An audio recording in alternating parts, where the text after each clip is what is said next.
Turning to education news, we're taking a closer look at Bibb students' return to the classroom today after 2 weeks of asynchronous learning from home. We're checking back in with our morning reporter Taylor Hicks, who's live at Northeast High School. She caught up with Superintendent Curtis Jones about how these 2 weeks have been and how they're making sure that students and staff are moving safely forward. A good morning to you, Taylor.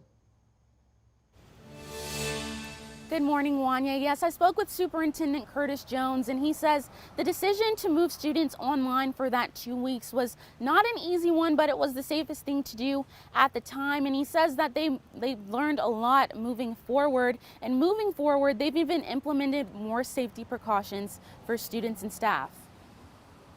A picture of how a shadow changes during the day.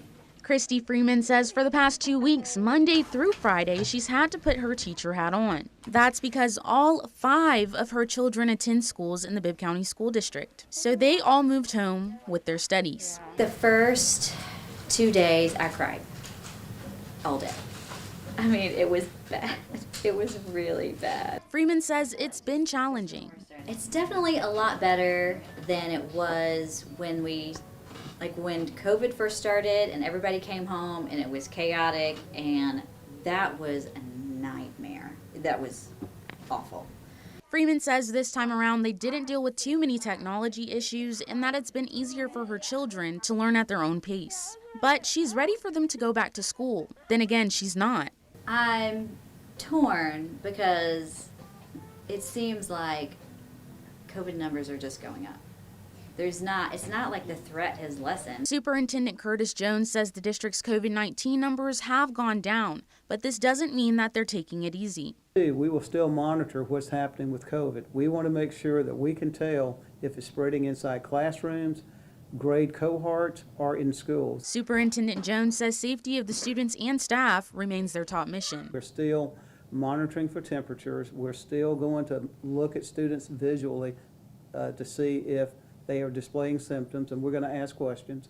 We're going to sponsor some vaccination events as well at our middle schools and our high schools, so anyone who wants to get a vaccine can do so. An attempt to bring peace of mind to parents like Freeman. I'm very excited. Superintendent Curtis Jones says that they are taking steps to allow all staff members and students to get vaccinated. And if all staff members do not get vaccinated, they will have to get tested weekly. Reporting live in Macon, I'm Taylor Hicks, 13 WMAZ News. Thank you very much, Taylor, for that informative report. Jones says that students also have the chance to get tested with the consent of parents. He says all of the measures should help slow the spread and that they will begin these measures sometime in October. As students head back to school, the district plans to offer COVID-19 vaccination clinics during the school day for kids 12 and up. You just heard us talking about it. Health workers will give out the Pfizer vaccine at middle and high school. The district says in order for students to get the vaccine, parents must complete a consent form and return it to their child's school. Parents must sign a consent form for each dose.